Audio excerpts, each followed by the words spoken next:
Welcome back to Walk with TFB. Tim Bryson here, and as y'all know, I'm a Black millennial who's eager to have unfiltered conversation with authentic people centered on international education, global sport, and Black culture. This is a Tim Talk episode, and I didn't even look to see when the last Tim Talk episode was, but I know it was not anytime here recently. And I'm excited for this episode because first and foremost, happy International Education Week. Happy International Education Week, a week that is obviously designed to celebrate international ed in all its forms, and one that we here at Walk with TAB have decided to take the opportunity to do and talk about the state of international ed and global sport. I think over the last several years, and like in the last 15 years in a second, we've seen a lot of different action, a lot of different conversation um, at this intersection. I'm not going to use the word action, a lot of commotion, probably a better word, better, more descriptive word. At this intersection, but I think it's time to really level set, if you will, recalibrate as we look to 2026, but also think about where we have been, where we are now, and how Walk with TAB and those listening will help to shape its future.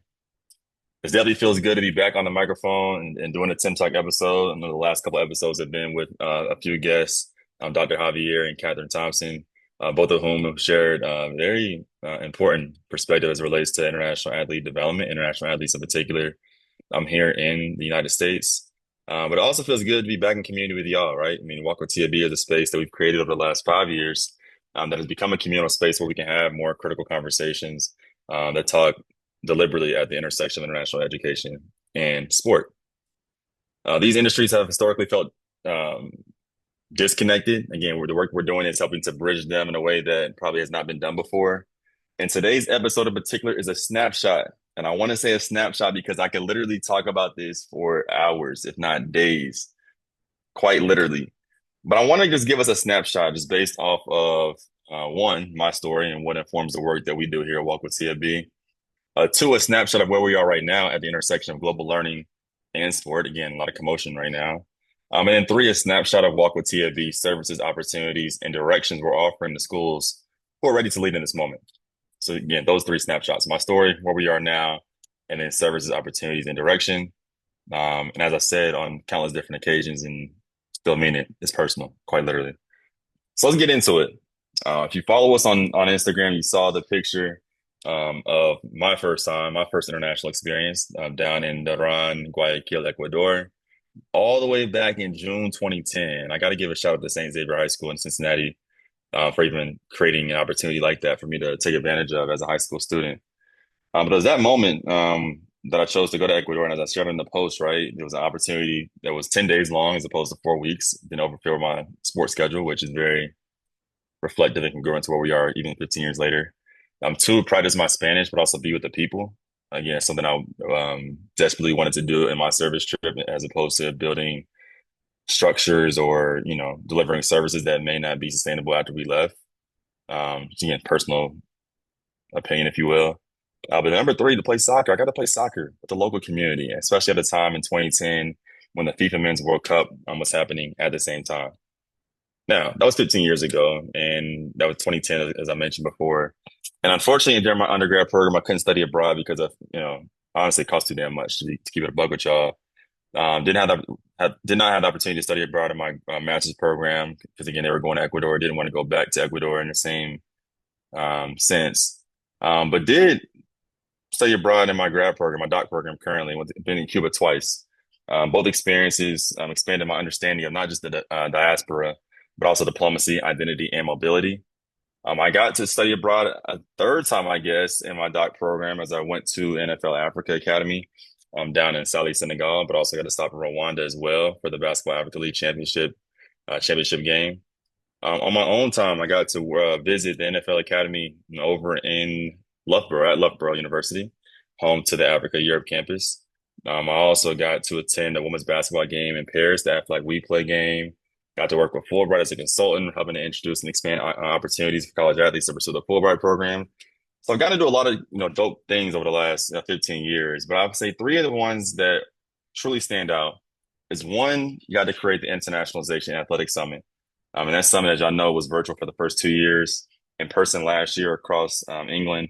And we'll be going back in a new format, its next evolution, as the Global Sport and Education Summit, a summit that I partnered and created alongside Lucy Pandit, founder of AFA, Athlete Futures Abroad, because this space, talking about global sport and education, it needed a home. It needed a home in a way that was not a track or a theme in a different conference, a bigger conference, but a place where we can ask bold questions, right? Talk about shared learning, but also shape the future of this work together in one space. But the most important moment of the last 15 years, and one that I quite honestly forgot about because it felt so normal at the time, or really something I didn't even think to, question at the time, was that at Coastal Carolina as a freshman track and field athlete, my college roommate, one of my college roommates in the four dorm suite we had, was an Australian tennis player. And now looking back, I'm like, wow, like it literally was happening in front of my face and I had no clue. But I had gone to Ecuador in 2010, and then literally the next year, 2011, one of my freshman year roommates was an Australian tennis player who came to Coastal Carolina. I don't know how he found Coastal because I don't even know how I found Coastal to compete on the tennis team for the Chanticleers. Now, I share these moments because none of these moments were random by no means, right? I don't believe in coincidence. And quite honestly, I think each of these moments help me to form a lens that I bring to the work today, a lens that is shaped by global mobility, athlete development, equity, and possibility, because I don't believe that impossible exists. But right now, we're at a very interesting time, and I would want a time that I would go on a limb and call a generational shift, because right now we see international education is changing. We're watching in real time college sport change, immigration, talent development, mobility, international competition are all changing, and we'll talk about that in a second. And I argue that if we do not build intentional pathways, programs, systems, structures, policies, institutions will spend the next decade or more reacting instead of leading. And right now, we're at a place where we need to lead. So, this episode, this Tim Talks, is my reminder, and hopefully, maybe your invitation that the moment is now. We can no longer wait whatsoever. Now, to understand the state of international ed in sport, we have to start with the pro sports, because they've been the pace setters in recent years, big asterisks in recent years. You look at, of course, the NFL and NBA, which I get to in a second, but we got to give a shout out to the W as well, right? The new franchise, Toronto Tempo, will be kicking off this next season. Yet the NFL and NBA have done something that I truly think, I don't want to share this. We as a collective did not realize the magnitude of what their decision to create these academies across the world would actually do, not just for collegiate sport, but for the professional sport as well. Now, anyone that follows the NBA, you've seen the last however many MVPs of the international, talking about Jokic and Embiid, SGA, et cetera. But these academies that they've hosted, the NBA Academy across the world, academies across the world, as well as the NFL Academy, one being in the UK and one being down under, quite literally, have become a pathway to where these organizations have gone out to recruit talent that they believe they can teach the skills, the game, the rules to, with the goal of sending them through the NCAA pathway to become pros and compete and represent their country at the professional level. Now, I'm going to pause there for a second because we just heard Dr. Javier Wallace talk about some of the challenges here as well, which I want to name explicitly as it relates to trafficking, sport trafficking, which is work that he's doing and work that we'll continue to advocate for and work alongside him in doing so to make sure that these athletes are protected and safe throughout their entire life cycle, both in the United States and beyond. But what the NFL and NBA did is huge, because what they created was not just a global talent pipeline, right? They really recognize that, we are choosing to invest in internationalization. We're choosing to invest in the future of what we believe sport will be, which is global. Because they understood at that point in the creation of both their respective academies that the future of their respective sports, again, American football and basketball, was global fandom, global pipelines, and global partnerships. And again, it's evident in not just what they've created, but what they continue to do. As we just saw the NFL cap off the 7-game international slate this past season. Fortunate to have gone to the last one in Spain. They're talking about next year being a 9-game slate. Of course, opening the season in Australia, but hopefully potentially some games in, I would argue, I'm going to go on a limb and say Ireland. It's going to be one of those cities next year. But they've been doing this. NFL and NBA have been doing this in a way that we got to give it a shout out to. On the college side, momentum is picking up, and it's picking up pretty quickly. again, we know college football, Ireland, Aer Lingus Football Classic. They host the game in Dublin every year. Aflac Wheat Play, women's basketball tournament over, well, a couple games over in Paris to kick off the season. A new football game happening in London, the first college football game happening in London, the Union Jack Classic, will feature Arizona State and Kansas next year, 2026. Being a big move, one I talked about as well as it relates to the Big 12. Initially, think they're going to Mexico. I said, pause, let's pivot real quick. Now to host a game over in London, football game over in London at Wembley. So I imagine the Big 12 will continue to look at Mexico to host some regular season games outside of their European investment. But the one I want to point out, especially with the college football in particular, is that college football playing global games, international games, is not new. In fact, there was an article written by Gabriel Jackson from the NCAA, and I'll make sure to tag this in the podcast description of this episode. And he did an entire story on August 27th of this year, 2025. I'm talking about the history of international college football games. And as he wrote, the first game was a two-game series in 1874 between Harvard and McGill University of Montreal in Quebec, 1874. We scroll down a little bit. There were a couple of games. One I want to point out called the Bacardi Bowl, which is pretty dope, that took place in Havana, Cuba. And that was the first one took place in 1907 between LSU and the University of Havana. So again, NCAA programs playing colleges in from different countries in their home country. But as I scroll down on this website and in this article, a number of games are taking place across Tokyo, Mexico City, Sydney, Australia. So again, these games have been happening. I think what we've seen over the last probably 10, 15 years is that colleges and universities are recognizing that global engagement in sport is not just a study abroad thing. Excuse me, it's not just an international athlete recruitment thing. It's not just a global service learning thing, though there are a number of different schools thinking about Clemson, Florida, and now UNCW, who are looking or who have done a phenomenal job incorporating global service learning into their programs. But colleges and universities are now recognizing that athletics can be a vehicle for internationalization because now it's a brand thing, quote unquote. It's a strategy thing, quote unquote. It's a new market thing, quote unquote, right? Because you're not just looking at recruiting international athletes to your respective program.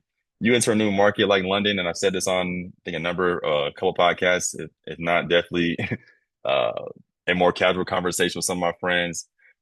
Arizona State and Kansas in particular playing this game in London. I would love to see international students application numbers the next 5 years, especially those from Europe and London in particular. Why? Because again, I'm from Cincinnati. Shout out Ohio. And with respect to the Midwest, no one from London, would argue no one from London is looking at a US map and saying, I want to go to Cincinnati or I want to go to Lawrence, Kansas. And so if you think about how sport can be used as a vehicle, not just for um, creating global opportunities for your respective athletes and fan bases, if you will, but also as a means to increase international student interest in your respective university, it's hard to ignore. It's hard to ignore, especially because about 2.5 years ago, I wrote an article that was entitled "The Next Frontier for College Sports: Going Global." And I think we've seen more of this happen in the last 2.5 years. So we're at a point where we can no longer ignore what is happening at the intersection of international education as well as collegiate sport. So where are we now, right? And as we look at this intersection, there are both um, observations that identify momentum, for sure, as well as challenges that still exist. A couple of places where we see momentum. Well, number one, international college athletes are reshaping roster demographics.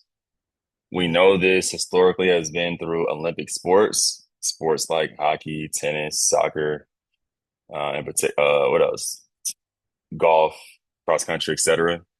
I think I know we're now seeing it increasingly across revenue producing sports as I pull up my notes over here, in that we slide down a little bit. From 2010 to 2024, the number of Division I NCAA basketball players, both men and women, has increased 147%. I'll say that again. From 2010 to 2024, the number of Division I NCAA basketball athletes has increased 147%. Now, for anyone who's attended any sort of international athlete presentation over the last, I don't know, 5, 10 years, most of the data we've seen has come from the NCAA. But there's another organization, FIBA, the International Federation of Basketball, who's also tracking these numbers in regards to the number of athletes who are in international athletes in particular who are in the NCAA model. And not just number of athletes, but number of athletes by country and by continent. So again, I say, if people are tracking on these numbers, that means it's important. They're going to want to continue to invest in what is happening as it relates to getting more athletes into the NCAA. Now, I also point out that historically seeing most of the international athletes being, competing in Olympic sports, as we see more internationals compete in revenue generating, revenue sharing sports, the term we use now.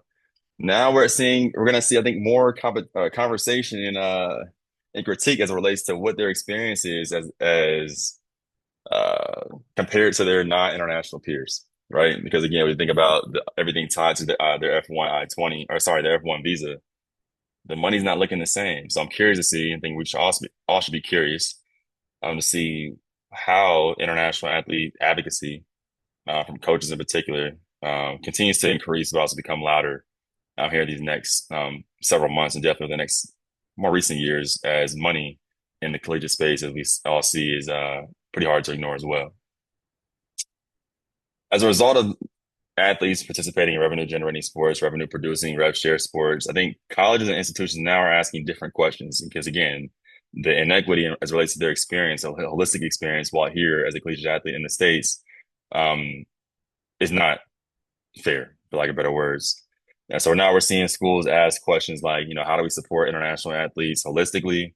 What are global opportunities for our teams collectively? Again, we know that, team tours are a very popular practice across many programs across the NCAA ecosystem, but I think identifying where there can be some additional opportunities to take teams abroad to become a competitive and or recruiting advantage is also one to take note of.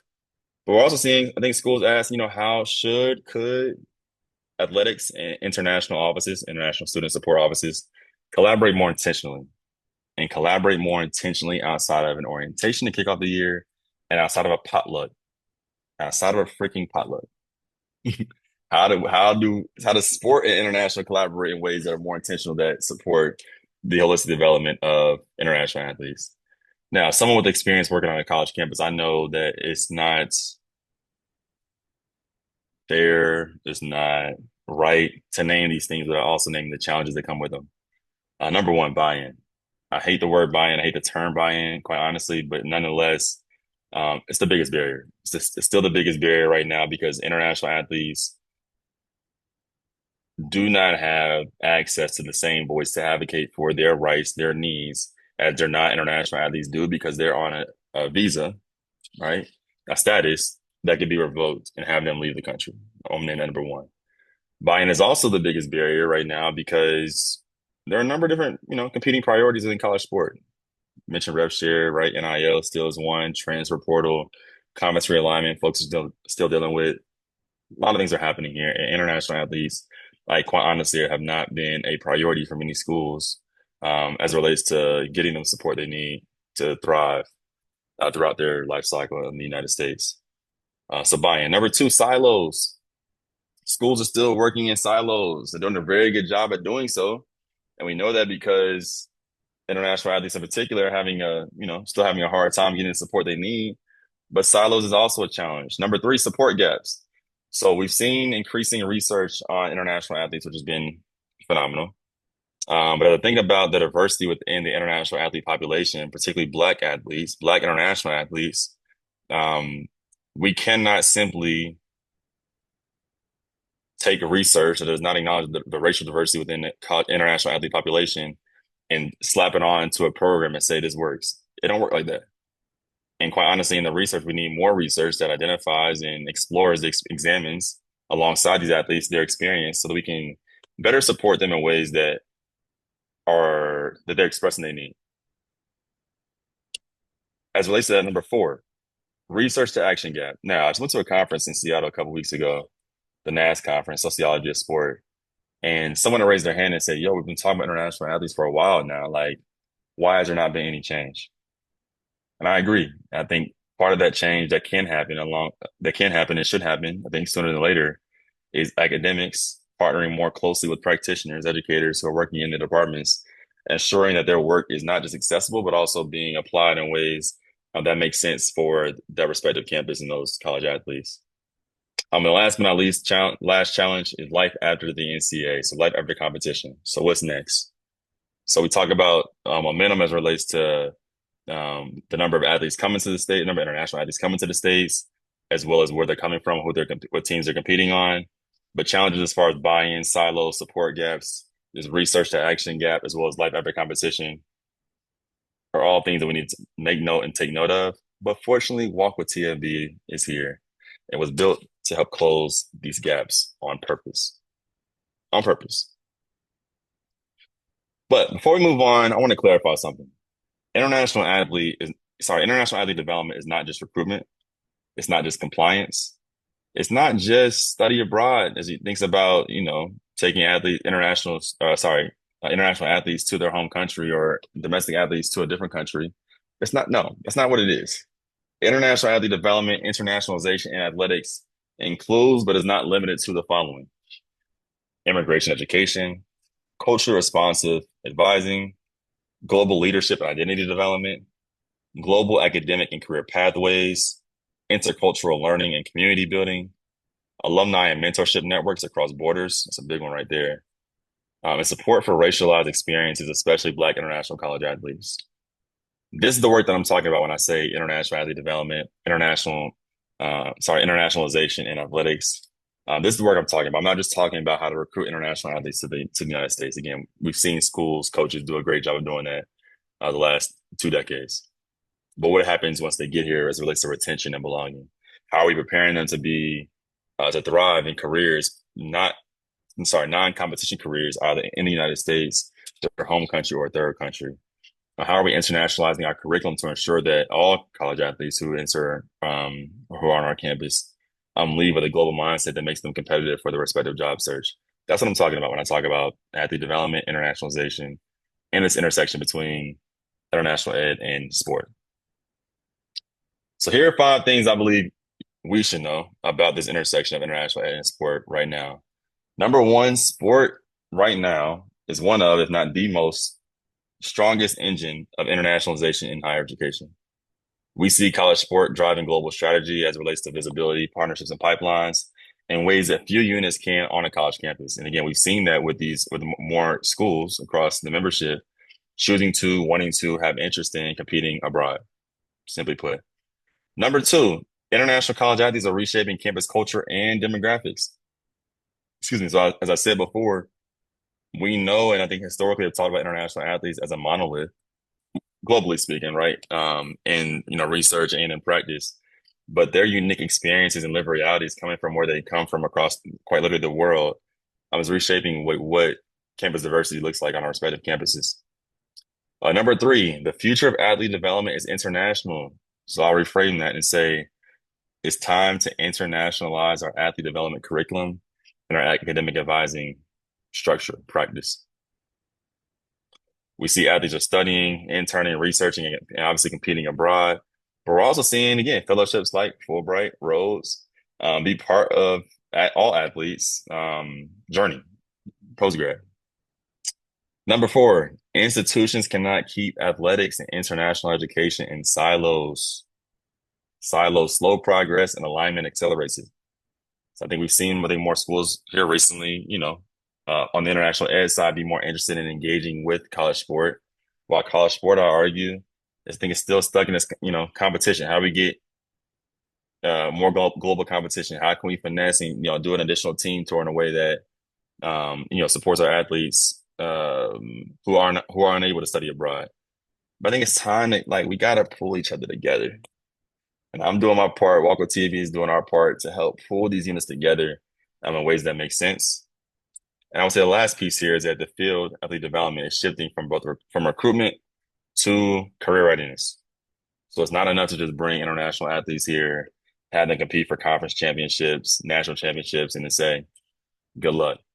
We're starting to see more international athletes ask those questions sooner.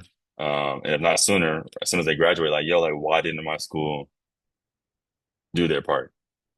And again, I know because I've been part of these conversations with these athletes coming from different schools that have these questions, which are very real and honest questions that have real impact on their personal lives, both short term and long term.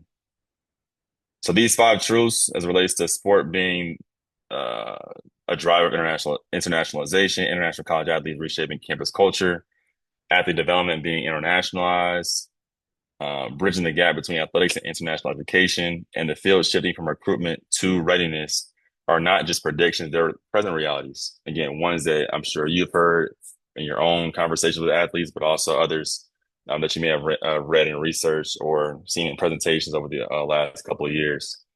But these realities are also realities that we are naming and will continue to name and talk about and quite honestly problem solve at the Global Sport and Education Summit taking place in the UK, June 2026. Again, we created this space on purpose and would love for anyone listening to join us in London next year so we can problem solve together. But altogether, these things bring me to something very, very important. Um, and quite honestly, the purpose for this podcast. So a couple weeks ago, I shared that we updated our services at Walk with TFB to be more clear, to be more bold, to be more aligned with our mission as an organization. And before we close on this podcast today, I want to share something that's been on my heart and mind over the last couple of weeks because the work that we do at Walk with TFB is not just research, it's not just consulting, and it's definitely not content like whatsoever. Except it's personal. It's community, it's calling, it's purpose. It's a commitment to building what doesn't exist yet to ensure that every single international athlete who chooses on their own to come to the United States to compete as a college athlete and study as a college student has what they need to thrive during the recruitment process while they're here from a retention and belonging standpoint and are adequately prepared to thrive in a non-competition career in the United States, their home country or third country. So for spring 2026, I am making a very intentional investment back into our industries plural, both college sport and international education. Walk with TAB is offering one fully sponsored institutional partnership for the spring 26 term. Walk with TAB is offering one fully sponsored institutional partnership for the spring 2026 academic term. So spring semester for my semester schools, winter and spring for my quarter schools. This sponsored partnership is not a giveaway whatsoever. It's not a discount, but it's an investment. It's an investment. It's an investment in the future of international athlete development. It's an investment in campuses, institutions, colleges, universities who are ready to align global engagement with college sport. And it's an investment in the work that so many talk about, and we've seen so many presentations on, yet few institutions have yet to build systems to support long term. So here's what this means. The selected school will receive a full semester long or 2-quarter long partnership with Walk with TMB. This partnership includes, but is not limited to tailored consultation, coach and staff training, ongoing guidance, or joint development of your international athlete development model. Now, again, if you say, yo, Walk with TMB, we got the model. We want to focus on internationalizing our curriculum. So be it, let's talk about it. This partnership also includes one on-campus visit during the term, an opportunity to be in community, in relationship, and in collaboration with the people who are doing this work on your campus, right? The folks who are moving the needle forward, whether that's folks in college sport and or international ed or another office on your campus. That includes that on-campus visit as well. To meet with them, the only requirement is that the institution covers travel and lodging for that visit. That's the only requirement. And because this work that I've seen grows through shared learning and storytelling, the selected campus will also help tell the story of what we built together in ways that expand the field, strengthen visibility, and inspire others to join this movement. Applications for the sponsored partnership will open on December 1st, and the selected school will be announced. Open on December 1st, close on December 19th. The selected school will be announced the first week of January, when we get back from the holiday break. Again, I know it's circle back season. I get it. So we're going to chill through Thanksgiving break next week. Then on that Monday, we'll open it up. And your campus will have about 2.5 weeks to get the application in. Very short application process. Um, and then we'll let folks know that first week back in January.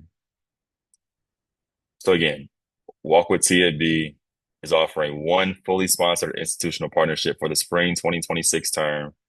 Applications will open on December 1st, will close on December 19th, and we'll let folks know the week of, I think it's January 5th, if I'm not mistaken. So if your institution has been talking about aligning athletics to international engagement, internationalization, if your team is ready to support international athletes from recruitment to retention to career readiness, or if you're serious, right? Your school is serious about shaping the future of college sport. This might be our moment together. This might be our moment together. I hope it is. I hope it is. Definitely get your application in. As I mentioned before, this is my investment back into the field. I'm excited to walk with whoever is ready to make this happen. So in closing, I talked about, this will be a snapshot. In a snapshot, quite literally. Talked about my story, right? Talk about Ecuador, Cuba, Coastal, Fulbright, NFL and NBA Academy, NBA Africa, etc. This journey, this 15-year journey has made this work personal in ways that I never expected, but so glad I get to feel and move with moving forward. I talked about the field right now, right? It's a field in transition. Well, fields in transition, excuse me, with both college sport and international education, with the colossal changes happening simultaneously. Changes that are happening that are both global, right?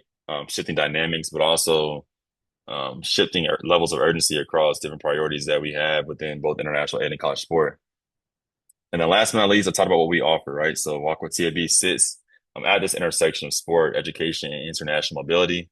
And we are eager, extremely eager to support institutions who are ready to lead in this space.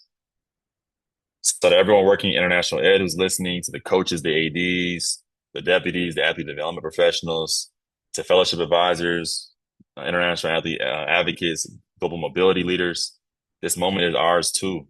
It's yours too. So here's what I want y'all to do after this episode. Number one, share with a colleague. Share it with a colleague. Number two, bring these conversations to your team. It's important that we have these conversations in the community.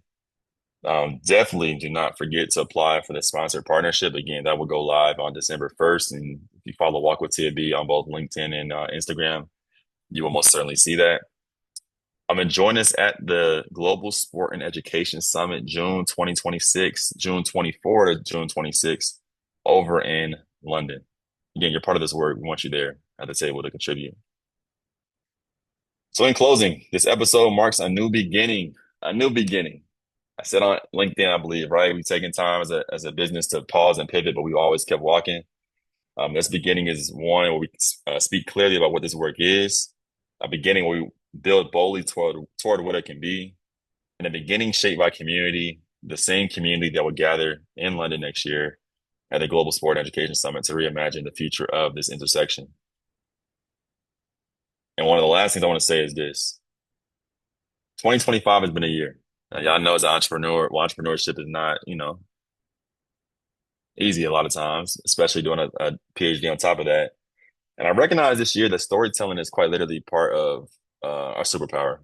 Like we love telling stories, sharing stories, bringing stories out. We love storytelling. So the Walk with TAB podcast will officially return in 2026. It's happening. Kind of crazy again. Gonna be finishing my DISI in 2026 as well, but we're gonna bring this thing back. It's gonna return. The podcast is gonna return in 2026 with consistency, with depth, and with a global lens that this work deserves. We've been doing it for a minute, but it's time to really commit to what we believe to be true, and that storytelling and counter narratives can change lives quite literally. The moment right here, this podcast episode, this Tim Talks, is the bridge. 2026 is the build, as I mentioned on Instagram, right? We're in pursuit right now. And 2026, when we step into the next season of storytelling in ways that will change the future, will shape the future. So every step of this journey, every step of this walk has been a reminder that this work is purpose work. It's purpose work in ways that I never imagined will be part of my journey, my story. But glad that it is. And excited to carry and do my part along the way to ensure that every international athlete, every college athlete every student has the support and resources they need to thrive in this ever evolving and globalizing space. If this podcast episode resonated with you, please share it with someone who needs to hear it, or would love for them to hear it. If your campus is ready to apply, again, remember to submit your materials by the 19th of December. It'll open on December 1st. Make sure you follow Walk with TFB on Instagram, LinkedIn, and even sign up for our mailing list to ensure that you have that information. And stay connected.